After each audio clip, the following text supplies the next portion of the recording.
नमस्कार साथियों, स्वागत है आप सभी का एक बार फिर से हमारे YouTube चैनल KNC कुसुम नेट क्लासेस में।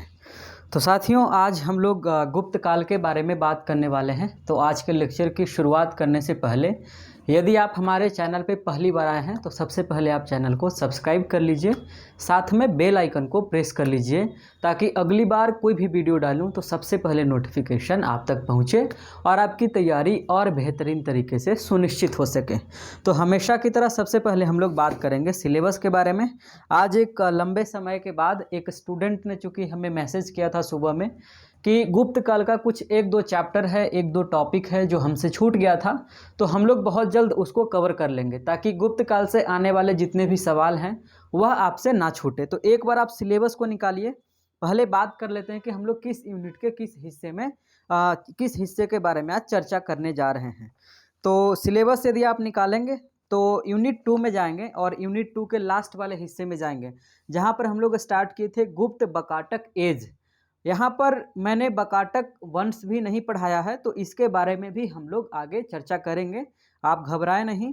इसमें हम लोग पॉलिटी एंड सोसाइटी पे बात कर लिए थे, अग्रेरियन इकोनॉमी पे बातें हो गई थी, land grants and land revenue and land rights इस पे बात नहीं हुई है, यह फ्यूडलिज्म से रिलेटेड है, तो यह इसको एक लेक्चर में हम लोग कर लेंगे। और आगे बात यदि इसमें करें तो क्वाइंस के बारे में वो हमने बात किया है। टेम्पल आर्किटेक्चर के बारे में, तो यह टेम्पल आर्किटेक्चर के बारे में भी शायद हम लोग बात कर लिए हैं, एक बार चेक कर लीजिएगा आप, उसके बाद फिर आप लोग बताइएगा। एक सेकेंड, ठीक है। तो टेम्पल आर्किटेक्चर के बारे में भी हम लोग एक बार आप लोग देख लीजिएगा, चेक कर लीजिएगा, उसके बाद कमेंट सेक्शन में आप बताइएगा, उसके बाद हम लोग उसको भी डील कर लेंगे। उसके बाद हम लोग आगे यदि बात करें तो इसमें देखिएगा डेवलपमेंट ऑफ संस्कृत लैंग्वेज, इसके बारे में हम लोग बात कर चुके हैं। और जो पॉलिटिकल हिस्ट्री था, political history of Gupta dynasty, उसमें हम लोग स्कंद गुप्त के बाद, स्कंद गुप्त कह रहा हूँ मैं, हम लोग बात किए थे रामगुप्त तक। ठीक है, कहाँ तक बात किए थे? रामगुप्त तक। और रामगुप्त के बाद एक दो और शासक हैं जिसके बारे में हम लोग बात नहीं कर पाए थे, तो आज हम लोग उन्हीं के बारे में बात करेंगे। तो आज का सबसे पहले टॉपिक आप हेडिंग दे दीजिए और आप हमेशा की तरह आप हमारे साथ चीज़ों को लिखते चलिएगा, क्योंकि जब आप लिखते चलेंगे तब आपको ज़्यादा दिनों तक याद रहेगा। और मिनिमम यदि आप नेट की तैयारी करना चाहते हो तो मिनिमम 6 महीना, मिनिमम 1 साल तो आपको याद रहना ही चाहिए, क्योंकि मान लीजिए कि पहले अटेम्प्ट में नहीं निकला तो दूसरे अटेम्प्ट के लिए ऐसा ना हो कि फिर से आपको रट्टा मारना पड़े। इसीलिए आप समझ कर पढ़िएगा, लिख कर पढ़िएगा, नोट्स तैयार करके पढ़ने की कोशिश कीजिएगा। तो हेडिंग दे दीजिए गुप्ता डायनेस्टी, तो आप लोग हेडिंग दे ही चुके होंगे। उसमें हेडिंग दे दीजिए चंद्रगुप्त द्वितीय विक्रमादित्य, चंद्रगुप्त द्वितीय विक्रमादित्य। इसके बारे में पहले एक दो पॉइंट हम लोग समझते हैं। देखिए, हम लोग किसी भी डायनेस्टी के बारे में पढ़ते हैं तो हम लोग पहले यह तय कर लेते हैं कि वह जो जिसके बारे में हम लोग पढ़ने जा रहे हैं, चाहे कोई व्यक्ति हो चाहे कोई डायनेस्टी हो, उसके कितने सारे आयाम पे हमें बात करना चाहिए और कितने सारे आयाम पे हम लोग बात करेंगे कि उस पर फिर से बात करने की ज़रूरत ना रहे, फिर से बात करने की आवश्यकता ना पड़े। तो मैंने आपको बताया था कि किसी भी डायनेस्टी का जब आपको अध्ययन करना हो तो उसके 5 से 6 आयाम पे आप चर्चा कीजिए। पहले उसके सोर्सेज के बारे में जान लीजिए, उसके बाद आप उसके इकोनॉमिकल जो कंडीशन रहा है उस फेज का उसके बारे में जानिए, उसके समय की नगर जो संरचना है या फिर सोशल स्ट्रक्चर है या फिर रिलीजियस कंडीशन क्या था, महिलाओं की स्थिति क्या थी, उसके अलावा पॉलिटिकल सिचुएशन क्या थे, लिटरेचर का डेवलपमेंट कितना हुआ, आर्किटेक्ट के फील्ड में कितना डेवलपमेंट हुआ, इन तमाम सारे चीज़ों को हम लोग यदि देख लेते हैं तो मेरा ख्याल है कि किसी भी डायनेस्टी के बारे में या फिर किसी भी एम्पायर के बारे में या फिर किसी भी व्यक्ति के बारे में, चाहे वो शासक रहा हो या राजा रहा हो, उसके बारे में फिर दोबारा बात करने की आवश्यकता नहीं होनी चाहिए नेट के पर्पज से, क्योंकि नेट से ज़्यादा डेप्थ सवाल तो आपके पीसीएस वगैरह में नहीं पूछा जाता, ये तो तय है। तो एक बार आप यहाँ पढ़ लोगे तो आप पीसीएस के एग्जाम में भी कर लेंगे। हेडिंग दीजिए चंद्रगुप्त सेकंड विक्रमादित्य। सबसे पहले इसके समय के बारे में जानते हैं। इसका जो टाइम है, कुछ लोगों का मानना है कि 375 से है, कुछ लोगों का मानना है 380 से है, लेकिन सभी लोगों का मानना है कि अंत जो हुआ है वो कहीं ना कहीं 415 से पहले हुआ है। 415 से पहले इसलिए अंत कहा जा रहा है क्योंकि 415 में एक अभिलेख प्राप्त हुआ उदयगिरी से, उसमें इस बात की चर्चा की गई है कि गुप्त वंश के राजा अब कुमार गुप्त बन गए हैं, यानी कि यह चले गए हैं। कौन? चंद्रगुप्त सेकंड विक्रमादित्य जाएंगे तभी तो दूसरा शासक चल करके आएगा। समझ में आ रही बात? तो अंत कहाँ पे हो रहा है? 415 पे। कई लोग इसको 412 मानते हैं। ठीक, इसलिए अब टाइम को लेकर के आप कंफ्यूज मत होना, एक एक चीज को आप लिखिएगा। इनकी जो माता हैं, इनके पिताजी कौन थे? इनके पिताजी समुद्रगुप्त थे ना, मेरे ख्याल से तो समुद्रगुप्त ही होना चाहिए। ठीक है, हाँ। तो समुद्रगुप्त के जो पत्नी थी, प्रधान संरक्षिका थी या फिर जो भी कहें, उनके समय की अधिकारी थी, जिसका नाम था महिषी दत्त देवी। तो यह जो है चंद्रगुप्त सेकंड विक्रमादित्य की मम्मी है। मॉम मैंने लिख दिया है, मम्मी आप समझ रहे हैं ना?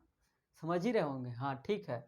अब देखिए, यह एक जो अभिलेख प्राप्त हुआ मथुरा से, तो मथुरा वाले अभिलेख में कहा गया है कि विक्रमादित्य का जो वक्त है वह है 61 गुप्त संवत से लेकर 61 गुप्त संवत को क्या कहते हैं? 380 एडी। ठीक, यह कहां से प्राप्त हुआ है? मथुरा से। यह टाइम के लिए क्लैरिफाई करना है। जैसे मान लो कि आप यूपीएससी का आंसर लिख रहे हो और उसमें आपको बहुत विस्तार में लिखना है, या फिर आप नोट्स तैयार कर रहे हैं तो उसको भी आप विस्तार में तैयार कीजिए, डिबेट के साथ तैयार कीजिए, ताकि आपके बाकी जितने भी स्टूडेंट हैं ना, आपके जितने दोस्त हैं सर्कल में, उनसे तो आप 100% बेहतर कंडीशन में रहेंगे।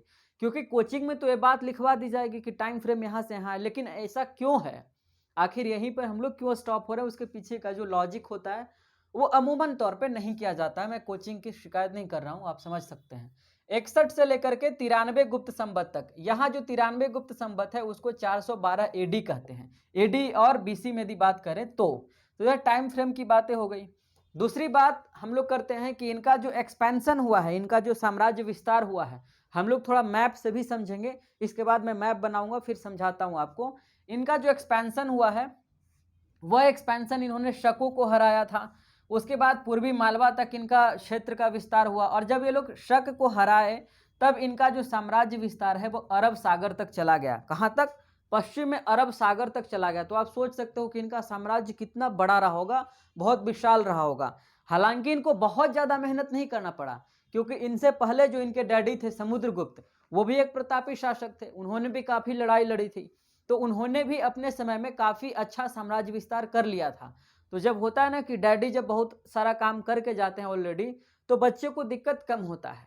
लेकिन कुछ नालायक टाइप के भी आदमी होते हैं, जैसे आप चंद्रगुप्त को देखिए, चंद्रगुप्त मौर्य की बात कर रहा हूँ, तो वहाँ पे साम्राज्य विस्तार उन्होंने किया, सब कुछ डाला, लेकिन बिंदुसार जब चल करके आए तो साम्राज्य विस्तार नहीं हुआ। लेकिन एक अच्छी बात यह थी कि उन्होंने साम्राज्य का पतन भी नहीं होने दिया। लेकिन जब बिंदुसार के बेटे चल करके आते हैं तो वह डैडी के जो बनाया गया जो साम्राज्य था, डैडी नहीं कहिए क्योंकि बिंदुसार ने तो कुछ किया ही नहीं था, उनके जो फादर थे चंद्रगुप्त मौर्य, तो दादाजी ने जो भी उसका संपत्ति था, जो भी साम्राज्य था, वह अपने बेटे को दिया बिंदुसार को। बिंदुसार ने उसका एक्सपेंशन नहीं किया, लेकिन अशोक ने उसका एक्सपेंशन बहुत ज़्यादा किया। आप देखे होंगे कि मौर्यन डायनेस्टी का सबसे ज़्यादा एक्सपेंशन किसके समय में होता है? अशोक के समय में। तो यहाँ भी समुद्रगुप्त काफ़ी कर चुके हैं। और चूंकि चंद्रगुप्त सेकेंड विक्रमादित्य जो है, यह भी एक प्रतापी शासक है, यह भी वीर है, यह भी लड़ने का काम करता है। तो इसका भी अच्छा खासा साम्राज्य का एक्सपेंशन हो गया, अरब सागर तक चला आया। ठीक है, समझ में आ रही बात? और इधर पूर्वी मालवा तक एक अभिलेख प्राप्त हुआ उदयगिरी से। उदयगिरी में यह बताया गया है कि जो पूर्वी मालवा में इसका जो सचिव था उसका नाम था वीरसेन। और यह जो अभिलेख प्राप्त हुआ है मध्य प्रदेश में जगह भीलसा के आसपास से प्राप्त हुआ है। जब इन्होंने शकों को हराया तो उस समय जो शकों का शासक था, जो महत्वपूर्ण है, उसका नाम पूछा जाता है आपसे कि बताओ इसका जो कॉन्टेम्प्ररी शक का जो शासक है उसका क्या नाम था? उसका नाम था रुद्रसिंह तृतीय। ठीक, क्या नाम था? रुद्रसिंह थर्ड। तो शकों को हराए, इसीलिए इनका नाम पड़ गया शकारी। शकारी का मतलब होता है शकों का विनाश करने वाला। ठीक, दूसरी बात, यहीं के बाद इसी साम्राज्य विस्तार के बाद इनका नाम विक्रमादित्य भी पड़ गया। ठीक, विक्रमादित्य भी पड़ गया। और कहा जाता है कि इन्होंने 14 राजाओं को हराया था, जो गुजरात सौराष्ट्र का इलाका है उस इलाके में। उसके बाद इन्होंने विक्रमादित्य का जो थ्योरी था, विक्रमादित्य का जो टाइटल था, वह अपने ऊपर रखा, अपने आप को ग्रहण कर लिया। समझ में आ गई बात? यहां तक समझ पा रहे हैं तो ठीक है। आगे बढ़ते हैं हम लोग, थोड़ा सा और आगे बढ़ते हैं। इसका कुछ कुछ नाम है, उसको आप लिख लीजिए, क्योंकि एक एक नाम तो हमें भी याद नहीं रहता है। तो हमें याद ऐसा है नहीं कि मुझमानी कि मुझे सारा का सारा याद है तो मैं ऐसे ही बोल दूं, नहीं, आप लिखिए। मैं देखकर बता रहा हूं। इनका नाम और है देवगुप्त, देवराज, देवश्री, ठीक है, विक्रमांक, आगे लिखिएगा विक्रमादित्य, परम भागवत। यदि ये सारे टर्मिनोलॉजी आपको कहीं पर भी मिलेंगे तो आप आंख बंद करके समझ जाइएगा कि जो एग्जामिनर है वह आपसे चंद्रगुप्त सेकंड विक्रमादित्य की बात कर रहा है या करना चाह रहा है, ये दोनों बात, ठीक है। तो इनके टाइटल भी हैं और इनका निक नेम भी था, इतना सारा नाम था। अब सोचो कितना सारा नाम था। हर्षवर्धन को मैंने पढ़ाया था, हर्षवर्धन का आप टाइटल देखेंगे तो एक किताब है, मैं भूल रहा हूँ, पार्थसारथी गुप्ता किसी की किताब है शायद, एग्जैक्टली मैं नाम भूल रहा हूँ, वो हर्षवर्धन पे ही लिखा गया है। उसमें आप देखेंगे कि 3 से 4 पेज जो है वह हर्षवर्धन का टाइटल से लिखा हुआ है, महाराजा धीराज, इस टाइप से, मतलब उत्तरापथ स्वामी, पता नहीं क्या क्या टाइटल से उसको नवाजा था उन्होंने, क्योंकि चापलूसी का दौर चल रहा था। आप जानते हो कि जो राजतंत्र का फेज है वो चापलूसी का ही फेज है। जैसे उदाहरण के तौर पे बाणभट्ट रह रहे थे हर्षवर्धन के दरबार में, तो क्या बाणभट्ट हर्षवर्धन के खिलाफ लिख सकते हैं? नहीं लिख सकते हैं। ऑब्वियस सी बात है, कैसे लिख सकते हैं भाई? लिखेंगे तो तलवार है ना, गर्दन पे जाएगा सीधा, उसके बाद अल्लाह को प्यारे हो जाएंगे, समझिए बात को। आगे बात करते हैं। अभी तो हम लोग इसके बारे में थोड़ा सा बात कर लिए, ठीक। यदि आपसे पूछा जाए कि बताओ चंद्रगुप्त सेकंड विक्रमादित्य का हमें इतिहास पढ़ना है तो हमारे पास कौन कौन से सोर्स हो सकते हैं, सोर्स के तौर पे आपसे पूछा जाए तो आप नाम लिख लीजिए। कालिदास की लगभग जो किताबें लिखी गई है, कालिदास की लगभग जो किताबें लिखी गई है उन सभी में इनका जिक्र किया गया है। कालिदास इन्हीं के साथ रहते थे, आप समझ रहे हैं। तो कालिदास की जो किताबें हैं उसमें इनका जिक्र है। यदि साहित्यिक स्रोत के तौर पे बात करें तब, यदि पुरातात्विक स्रोत की बात करें, सॉरी माफ करना, हाँ ठीक है, पुरातात्विक स्रोत की बात करें तो मथुरा का अभिलेख हो सकता है, उदयगिरी का अभिलेख हो सकता है, गढ़वा का अभिलेख हो सकता है और सांची का अभिलेख हो सकता है। इतने सारे इंस्क्रिप्शन हैं जिससे हम लोग चंद्रगुप्त सेकंड विक्रमादित्य के बारे में जानकारी प्राप्त कर सकते हैं। यहां तक समझ में आ रही बात? चलिए एकदम आराम आराम से समझिएगा, तब चीजें और समझ में आएंगी। सिक्कों के बारे में यदि बात कर लें, क्योंकि सिक्के भी किस में आते हैं? पुरातात्विक स्रोत में आते हैं। यदि आपने उस लेक्चर को नहीं देखा है जिसमें हम लोग बात किए थे कि पुरातात्विक स्रोत किसे कहते हैं, तो आप उसे देख लीजिएगा, आपको बहुत मजा आएगा, क्योंकि कॉन्सेप्ट क्लियर हो जाएगा आपके पुरातात्विक स्रोत में किन किन चीजों को हम लोग काउंट कर सकते हैं। एक बार कॉन्सेप्ट क्लियर कीजिए और जिंदगी भर उससे काम चलाइए, ठीक है। इसका मतलब है नहीं कि जिंदगी भर पढ़ते रह जाना, और भी लाइफ जिंदगी में और भी कुछ काम है ना। सिक्कों के बारे में बात करें तो कुछ सवर्ण सिक्के हैं। सवर्ण सिक्कों का मतलब वो नहीं जो आप समझ रहे हैं, सवर्ण का मतलब यहाँ पे सोना है। और रजत, रजत का मतलब क्या होता है? रजत का मतलब मेरे ख्याल से कांसा इसको बोलते हैं हम लोग ना गांव में, हाँ कांसा, ठीक। ब्रॉन्ज। और ताम्र का मतलब तांबा, ठीक, ताम्र का मतलब तांबा, तांबा को क्या बोलते हैं? कॉपर ना, हाँ कॉपर ही। तो इतने सारे इसके सोर्सेज हैं।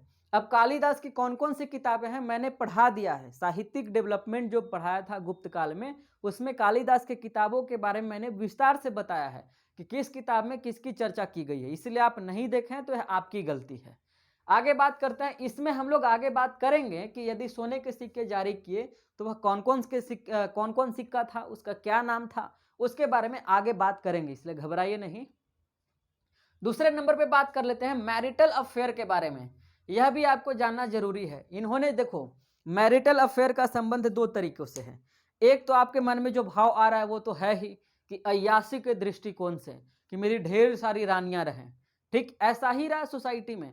अभी तक आप देखिए पूरे के पूरे एंसेंट हिस्ट्री में उठा करके देखेंगे तो कोई वैसी शासिका आपको नहीं मिल रही जिसके बहुत सारे हस्बैंड हैं, क्योंकि समाज तो पैट्रियार्कल रहा है। तो अय्यासी करने का भी जिम्मा पुरुषों ने ले रखा है। आप देखेंगे कि बिंदुसार के समय में 500-500 रानियां हैं, किसी को एक रानी नसीब नहीं। एक रानी के लिए कोई सरकारी नौकरी की तैयारी कर रहा है, 500-500 रानी, आप समझ सकते हो। ऐसे कहा गया कि ये किंवदंती है, लेकिन जो भी हो, लेकिन 500 रानियों का उल्लेख तो आया है। 500 रानियां मतलब आसान काम है क्या? ठीक है। मैरिटल अफेयर का संबंध जो होता है एक डिप्लोमेटिक अप्रोच भी है। एक तो अय्यासी का अप्रोच है, एक डिप्लोमेटिक अप्रोच है। अब बोलो कि शादी करना डिप्लोमेटिक अप्रोच कैसे है? वह ऐसे है कि जैसे मान लीजिए इसको मैं मिटाऊं, मिटा ही देते हैं। देखो आप लिखते चलना, ऐसा नहीं कि मैं मिटा दूं और फिर आप मन ही मन भजन पढ़ लें। वो तो नहीं भी बोलेंगे तब पढ़ोगे, पढ़ना होगा तब तो पढ़ ही लोगे भजन। देखो चलिए ये देखिए, एक अप्रोच यह है कि जैसे मान लीजिए कि यह भारत है, अरे यार मेरा ज्योग्राफी बहुत कमजोर है, ठीक है, आई मीन मैप, ज्योग्राफी नहीं, ठीक है।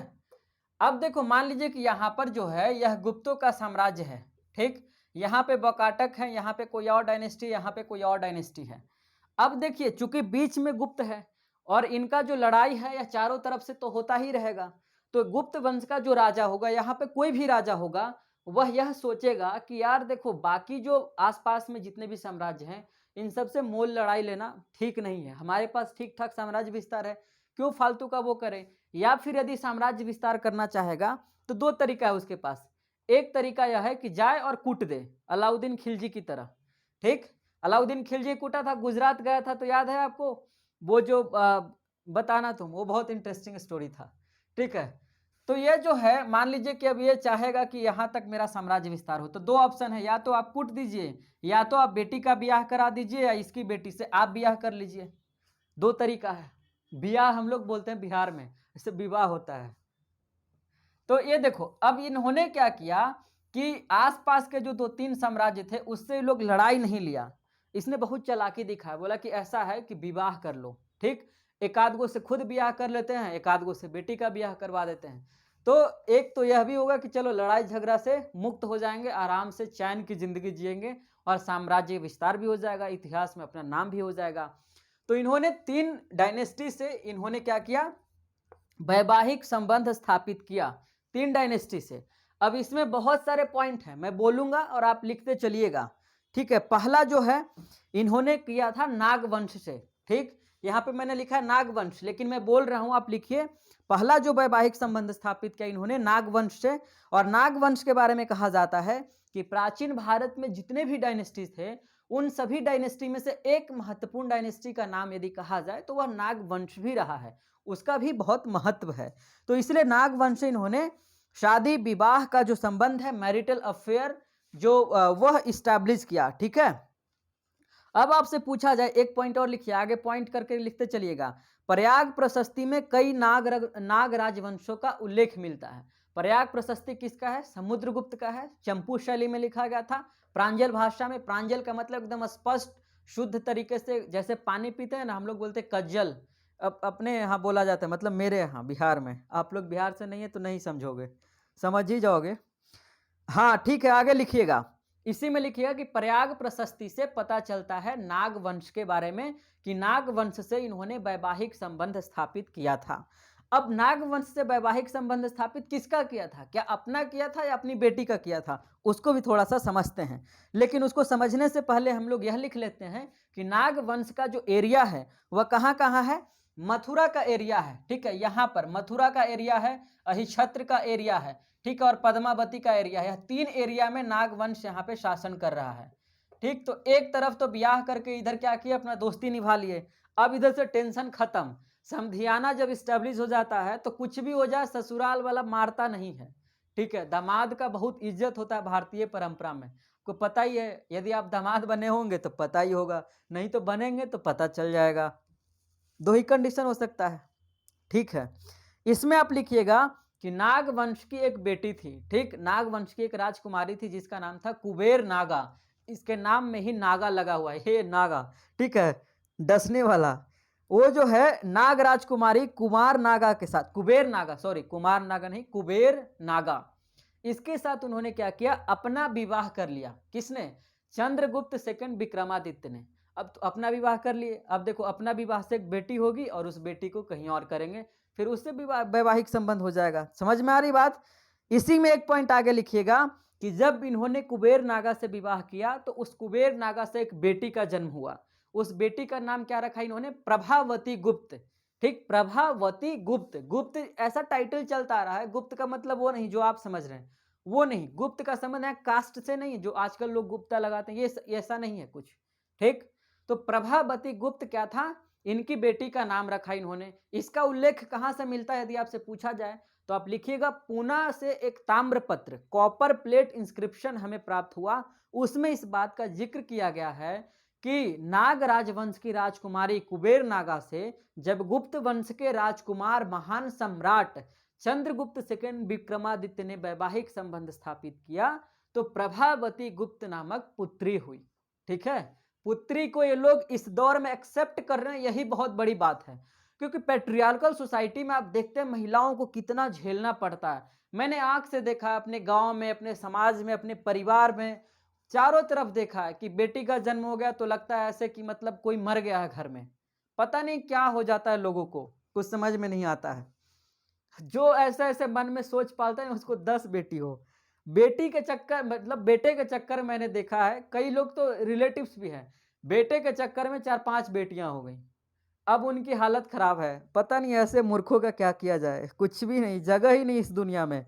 आगे लिखते हैं, इसी में एक पॉइंट लिखिए कि पूना ताम्रपत्र में एक शब्द का इस्तेमाल किया गया है, वह शब्द क्या है? नागकुल संभूता। नागकुल संभूता, इसका मतलब है कि नागकुल, नाग के खानदान में पैदा ली हुई बेटी। ठीक है, समझ में आ गई बात? चलो, यदि यहां तक समझ में आ गया तो फिर समझ में आ रहा होगा फिर आगे क्या समझना है। तो अब देखो यहां तक, यहां जो गुप्त वंश का साम्राज्य है यहां से तो मुक्त हो गया भाई, एक मामला खत्म। दूसरा विवाह कर लिया इन्होंने वकाटक डायनेस्टी से। ठीक, वकाटक और गुप्त लगभग कॉन्टेम्प्ररी चल रहे हैं, लगभग कॉन्टेम्प्ररी चल रहे हैं। वकाटक इन्हीं के साथ इन्हीं के सामंत हुआ करते थे, गुप्तों के सामंत हुआ करते थे, वो अलग से नहीं चल करके आए हैं। जैसे गुप्त भी किसी के सामंत हुआ करते थे, गुप्तों का ही सामंत आगे चल करके हर्षवर्धन भी होंगे और वो फिर एक राजा बन जाएंगे। फ्यूडल लॉर्ड का जो एक फेज आता है ना, उसमें देखिएगा जितने भी फ्यूडल हैं वो धीरे धीरे करके राजा बन जाते हैं। बहुत ज्यादा गर्मी है यहाँ पे। ठीक है, आगे लिखिएगा वकाटक डायनेस्टी। वकाटक के बारे में थोड़ा सा पॉइंट लिखिए कि वकाटक डायनेस्टी के लोग महाराष्ट्र प्रांत में शासन करते थे। महाराष्ट्र का जो इलाका था, ठीक है, महाराष्ट्र का इलाका कहां पे होगा? यहाँ पे होगा, महाराष्ट्र और गुजरात का इलाका। ठीक, तो महाराष्ट्र का, अभी महाराष्ट्र के मुख्यमंत्री कौन है? उद्धव ठाकरे जी। यह जो इलाका है यहां पर वकाटक शासन कर रहे थे। तो देखो इधर भी इन्होंने वैवाहिक संबंध स्थापित कर लिया, इधर भी कर लिया, तो दो तरफ से मुक्त हो गए। अब यहां पर इन्होंने क्या किया था, लिखिएगा आगे। इनका दरअसल सपना था, ठीक है, ये सोचते थे ना कि गुजरात वाला जो इलाका है, क्योंकि गुजरात से तो व्यापार होता था, और काठियावाड़ का जो इलाका है उसको हमें जीतना है। अब वहां पे चूंकि साम्राज्य स्थापित करना है तो कैसे करें, बीच में तो वकाटक आ रहा है, अब वकाटक से हमें लड़ना पड़ेगा। अब ये चाह रहे कि नहीं यार बिना लड़े हुए काम हो जाए, तो बिना लड़े हुए काम हो जाए तो इन्होंने क्या किया, वैवाहिक संबंध स्थापित कर लिया। ठीक, तो गुजरात एवं काठियावाड़ को जीतने का इनका महत्वाकांक्षा था, वो विवाह करके इन्होंने पूरा कर लिया। खुद का विवाह नहीं, पता नहीं किसका क्या है, उसको देखते हैं हम लोग। लिखिएगा, इसमें लिखिएगा कि चंद्रगुप्त सेकंड, सॉरी, इनकी जो बेटी है वही चंद्रगुप्त सेकंड की बेटी प्रभावती गुप्त, कहां से? नागवंश से जो पैदा ली थी, इसका विवाह इन्होंने करवा दिया वकाटक डायनेस्टी का एक शासक है उसके साथ। ठीक है, वकाटक नाम मतलब कुछ याद आता है बचपन का वकाटक से, तो लिखिएगा वकाटक वंश का जो शासक है उसका नाम है रुद्रसेन सेकंड। मैंने यहाँ पे लिखा होगा, हाँ, रुद्रसेन सेकंड के साथ इसका विवाह करा दिया गया। ठीक, अब देखो विवाह तो हो गया, लेकिन विवाह होने के बाद क्या हुआ, कुछ दिन के बाद जो रुद्रसेन सेकंड थे वो दुनिया से चले गए। ऐसे होता है ना कि कभी किसी का शादी हुआ और कुछ दिन बाद ही पति दुनिया से चले गए। हमारा समाज क्या कहता है कि ऐसे ही मतलब रहो। जैसे एक मूवी आप देखोगे, बाबुल करके एक मूवी है, ठीक है, उसमें ऐसा ही करके एक सीन दिखाया गया है कि एक हीरोइन है, उसके पति डेथ कर जाते हैं तो पूरा जीवन वो ऐसे ही रहते, मतलब रहती है वाइट साड़ी में, क्योंकि जो रीमैरिज का जो कॉन्सेप्ट है, विधवा पुनर्विवाह का जो कॉन्सेप्ट है, रूल रेगुलेशन पारित हो गया, लेकिन हमारा समाज अभी भी एक्सेप्ट नहीं करता। मैं 2021 की बात कर रहा हूँ। ठीक है, तो उस समय में इसके जो पति हैं चले गए, रुद्रसेन सेकंड। अब लेकिन जाने से पहले दो गो अपना संपत्ति छोड़ के गए थे। एक दो बेटा था, दिवाकर सेन और दामोदर सेन। तो ये दोनों तो बचवा ही था, बच्चा ही था, बहुत ज्यादा बड़ा नहीं हुआ था। तो ये बचवा क्या करता? बचवा कुछ नहीं करता। तब चूंकि बचवा को भरोसा था कहाँ पे, बचवा को कौन बचाते? नाना जी। ठीक है, और मम्मी चूंकि राजा की बेटी थी तो मम्मी को भी ट्रेनिंग मिल ही गया था अच्छा खासा। तो अब देखो बेटियों के साथ दिक्कत क्या है ना कि बेटी सबका विरोध करेगी, लेकिन बेटी अपने बाप का विरोध नहीं करती है। अब मैंने देखा है, क्योंकि लव मैरिज में मैंने कई सारों का मैंने खुद करवाया, इंटरकास्ट मैरिज, तो देखे कि 2-4 का शादी का जब बात आया तो कोर्ट में जा करके वो चीजें मुकर गई। ठीक, एक बड़ा ही अजीब टाइप का मतलब ये है, मैं ब्लेम नहीं कर रहा हूँ, बट हाँ लेकिन मैंने देखा है। तो बेटियां जो हैं बाप का विरोध नहीं करती हैं, ठीक। उसके पीछे कारण, बहुत सारा कारण हो सकता है। एक तो कम्युनिकेशन गैप है, क्योंकि आप क्या करते हैं कि बाप जो है डायरेक्ट बात तो करता नहीं बेटी से, तो मम्मी मीडिएटर का काम करती है। अब एक न एक दिन मम्मी को इस दुनिया से जाना है, तो जिस दिन मम्मी चली जाएगी तो उस दिन पापा और बेटी के बीच में जो कम्युनिकेशन गैप होगा, सोच रहे हो कितना गैप हो जाएगा। तो पापा को लगता है कि हम सारा काम बेटी के लिए कर रहे हैं, या मेरे ऊपर निर्भर है, तो हमसे प्यार करती होगी। नहीं, देखो दुनिया में आप किसी व्यक्ति को अपने ऊपर 100% यदि आप निर्भर बना लेंगे ना, तो आप चले जाएंगे तो आप सोचते रहेंगे कि वो हमसे प्यार करता है, लेकिन नहीं। निर्भरता जो है आदमी को नफरती बना देता है, वो आपसे नफरत करने लगेगा। इसलिए उसको टाइम दीजिए, उसको स्पेस दीजिए, उससे बात कीजिए, संवाद कीजिए, तभी रास्ता निकलेगा। तो यहाँ पर जो है, अब तो चूंकि कम्युनिकेशन गैप है और ये विरोध कर भी नहीं सकती थी, तो इसने बाबूजी का समर्थन किया, आइए गुजरात और काठियावाड़ लूट ले जाइए, लूटिए, कोई दिक्कत नहीं, अब तो चले ही गए दुनिया से। समझ में आ गई बात? हाँ, बस ऐसे ही समझना है, और क्या, एग्जाम में बस पास करना है। तीसरा नंबर, तीसरा जो डायनेस्टी था उसका नाम था कदम्ब। कदम्ब से भी इन्होंने वैवाहिक संबंध स्थापित किया। कदम्ब कहां में शासन कर रहे थे? कर्नाटक में। लिखिएगा, कदम्ब राजवंश के लोग कुंतल के इलाके में, कुंतल किसका नाम है? आपसे पूछा जाएगा कि कर्नाटक का प्राचीन नाम क्या है, तो कुंतल है। तो कुंतल में लोग शासन कर रहे थे। कर्नाटक कहां? दक्षिण भारत का इलाका। तो एक तो इधर कर लिए, पश्चिम में कर लिए, पूरब में कर लिए। अब इधर तो करना नहीं है, इधर से तो ये लोग खुद ही चल करके आए हैं। अब इधर वाला इलाका बचा हुआ है दक्षिण वाला, तो सोचे दक्षिण को ही टारगेट कर लेते हैं, चलो दक्षिण को भी कर लेते हैं। लिखिएगा, कदम्ब राजवंश के लोग कुंतल यानी कि कर्नाटक में शासन करते थे, ठीक। तालगुंड अभिलेख, कौन सा अभिलेख? तालगुंड अभिलेख से यह पता चलता है कि इस वंश के शासक काकुत्स्य वर्मन, लिखिएगा काकुत्स्य वर्मन, मैंने यहां पे लिखा होगा, दिख रहा है आपको? काकुत्स्य वर्मन, ठीक है। काकुत्स्य वर्मन जो है वह अपनी एक बेटी का, ठीक, कदम्ब राजवंश का शासक काकुत्स्य वर्मन अपनी एक बेटी का गुप्त राजकुमार से शादी करवाता है। अब किससे करवाता है इसका नाम स्पष्ट नहीं है, लेकिन इसी समय करवाता है। तो हो सकता है दामोदर सेन से करवा देता हो, किसी से करवाता हो, लेकिन गुप्त वंश के साथ इसका वैवाहिक संबंध रहता है। तब यह भी चाह करके अटैक नहीं कर सकता। लड़ाई क्यों लेगा मोल? समधियाना से कोई लड़ाई लेता है? नहीं लेगा। तो यह तीनों तरफ इनका साम्राज्य का एक्सपेंशन हो गया। अब इसको आसान भाषा में कह सकते हैं कि यह अपने आप में बहुत बड़ा डिप्लोमैट था, चंद्रगुप्त सेकंड विक्रमादित्य। क्योंकि इस तरीके का आदमी जो होता है वो डिप्लोमैट होता है। लड़ने वाला आदमी जो होता है वो डिप्लोमैट नहीं होता है। डिप्लोमैट आदमी बिना लड़े हुए आपको मार देता है। समझिएगा बात को, सांप भी मरे लाठी भी न टूटे, यह कहावत दरअसल डिप्लोमेटिक है, डिप्लोमेसी से ही बना है। समझ में आ गई बात? हाँ आ गई होगी, आना चाहिए, नहीं आया तो हम क्या करें। इसमें और देखते हैं हम लोग, कुछ और यदि देखना हो तो थोड़ा सा उसको देख लेते हैं। और मैंने क्या लिखा? हाँ, प्रशासन, प्रशासन को देख लेते हैं। उसके बाद एक लेक्चर मेरे ख्याल से इस पे और करना होगा, क्योंकि बहुत ज़्यादा गर्मी है, और उसको एक लेक्चर और कर लेंगे, है ना। यहाँ पे देखते हैं इसके एडमिनिस्ट्रेशन के बारे में, ठीक है। एडमिनिस्ट्रेशन के बारे में यदि बात करें, प्रशासनिक व्यवस्था, चंद्रगुप्त सेकंड विक्रमादित्य के समय की प्रशासनिक व्यवस्था, आप हेडिंग दे सकते हैं। यहाँ पे कई सारे अधिकारी हैं साथियों, ठीक। उसमें से पहला जो अधिकारी है उसको बोलते हैं उपारिक, ठीक। अंग्रेजी में उपारिक, हिंदी में उपरिक, जो भी हो आपको बस याद करना है, एग्जाम में सवाल नहीं छूटे, ध्यान रखिएगा। उपारिक क्या होता था? प्रांतपति होता था। प्रांतपति किसे कहते हैं? जो प्रोविंशियल चीफ होता था। प्रांत किसे कहते हैं? जमीन का एक बड़ा सा भूभाग जो स्टेट से छोटा है, कंट्री से छोटा है, अंपायर से छोटा है, ठीक, लेकिन इक्ता से बड़ा है। इक्ता कौन? इक्ता समझ में आ रही बात? इक्तादारी व्यवस्था किसने दिया था? इल्तुतमिश ने दिया था। इसे इक्ता और इसे इल्तुतमिश। ट्रिक नहीं दे रहा हूं मैं, बस बता रहा हूं ट्रिक, ये उम्मीद मत करना हमसे। उपरिक कौन है? उपरिक किसे कहते हैं? उपरिक पोस्ट का नाम है, व्यक्ति का नाम नहीं है। यह प्रांतपति होता था। प्रांतपति को प्रांत का राज्यपाल भी कह सकते हैं, आप लिख लीजिए, प्रांत का राज्यपाल। समझ में आ गई बात यहां तक? दूसरा लिखिएगा, दूसरा ऑफिसर है जिसका नाम है कुमार मात्य। ऑफिसर का नाम नहीं, सॉरी, पोस्ट का नाम है कुमार मात्य। कुमार मात्य क्या होते थे? यह एडमिनिस्ट्रेटिव ऑफिसर है। जैसे बहुत सारे बच्चे जो है नेट के साथ साथ आईएएस की तैयारी करते हैं, तो वो कुमार मात्य बनना चाहते हैं, ठीक है, यही वाला। यह जो है एडमिनिस्ट्रेटिव चीफ है उस समय का, आज का आईएएस ऑफिसर।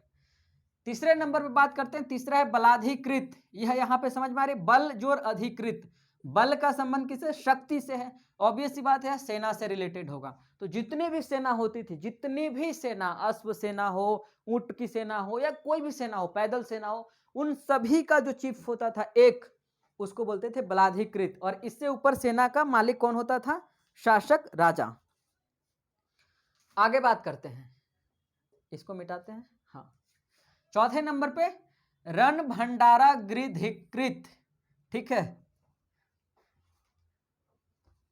लिख लीजिएगा, रण भंडारा गृधिकृत।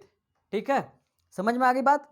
अब देखो इसका जो संबंध है वह भंडारा से, भंडारा समझते हैं, जैसे मतलब भंडारा कैसे समझाएं, जैसे गांव में कोई मर जाता है तो एक भंडारा घर बनता है, या फिर शादी विवाह में एक भंडारा घर होता है जहाँ पे खाना पीना का सारा सामान होता है, उसको भंडारा बोलते हैं। ठीक, तो रण का संबंध यहाँ पे युद्ध से है। तो जब हम लोग युद्ध में जाते थे तो वहां पर भी कहीं कहीं पे बीच में हम लोग रुकते, हम लोग मतलब हम लोग नहीं, लोग जब जाते थे तो वो लोग रुकते थे। तो ऑब्वियस सी बात है, जहाँ पे रुकेगा तो अपने आपस में कहीं पे खाना बनाएगा, कहीं पे राजा रुक रहा है, कहीं पे इस तरीके से चीजें हो रही है। तो वह जो खाना वगैरह का, जो सामान वगैरह का जो देखभाल करता था, जो अधिकारी होता था, वह इस पोस्ट पे। ठीक, ये है दंड पाशिक। दंड पाशिक, दंड कौन देता है, ऑब्वियस सी बात है, दंड पुलिस देती है। ठीक है, दंड पाशिक पुलिस का अधिकारी था, पुलिस का अधिकारी, जैसे आईपीएस आज के दौर में। महादंडनायक, महादंडनायक चीफ जस्टिस, जस्टिस। ठीक, विनय स्थिति स्थापक, विनय स्थिति स्थापक अधिकारी का नाम है। यह जो है लॉ एंड ऑर्डर को मेंटेन करता है, कमोबेश वही काम जो जुडिशियल मजिस्ट्रेट करता है, कहाँ पे, जो डिस्ट्रिक्ट जज करता है लॉ एंड ऑर्डर का काम। तो विनय स्थिति स्थापक लॉ एंड ऑर्डर को मेंटेन करता था। और अगला जो अधिकारी वो भट्टाश्वपति, यहाँ पे अश्व लगा हुआ है, भट्टाश्व। ठीक, भट्ट का मतलब अधिकारी, महेश भट्ट नहीं, वो वाला नहीं, पूजा भट्ट वाला नहीं। ठीक, भट्ट, भट्ट, भट्ट का मतलब अधिकारी होता है। और यह टर्म कहाँ से है, चाट भाट जो होते थे ना, वो पुलिस अधिकारी होते थे। आपको पता है गुप्त काल में अधिकारी जो होते थे उसको भाट बोलते थे, कहीं कहीं पे चाट बोलते थे। वो चाट नहीं जो खाते हो आप, वो वाला नहीं। ठीक है, चलो भट्टाश्वपति, तो यहाँ पे अश्व लगा हुआ है, अश्व का मतलब घोड़ा, यानी कि अश्वों की जो सेना होगी उसका प्रधान कौन होगा, भट्टाश्वपति। यहां तक स्पष्ट है। आगे लिखिएगा महाप्रतिहार। महाप्रतिहार एक अधिकारी है, यह जो है चैम्बरलिन है, चैम्बरलिन ऑफिसर। मतलब कि कोई भी आपके घर में आ रहा है तो मतलब दरबार पे जो रहता है, ठीक है, उन तमाम सारे चीजों का जांच पड़ताल करना, कौन आया कौन गया, इन तमाम सारे चीजों को देखने वाला जो अधिकारी होता है उसको क्या बोलते हैं, उसको यही बोलते हैं महाप्रतिहार। समझ में आ गई बात।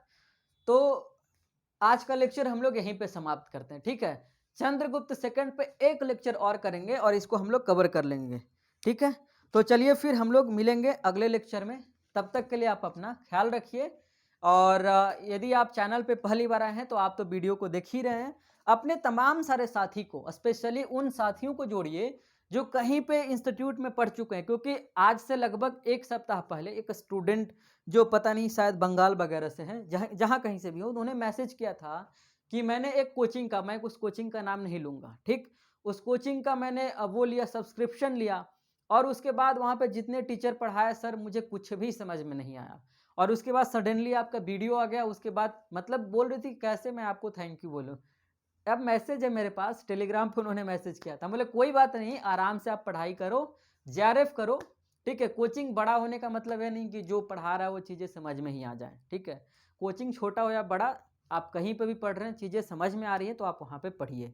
सो नए साथियों को जोड़िए, और वैसे साथी जो स्पेशली गांव देहात में रहते हैं, जिनके पास पैसे का अभाव है, संसाधन का अभाव है, और वह भी हमारी तरह एकेडमिक फील्ड में आना चाहते हैं, देश के विकास में अपना योगदान देना चाहते हैं, तो उनको जरूर कनेक्ट कीजिएगा। बहुत बहुत शुक्रिया इस वीडियो को देखने के लिए।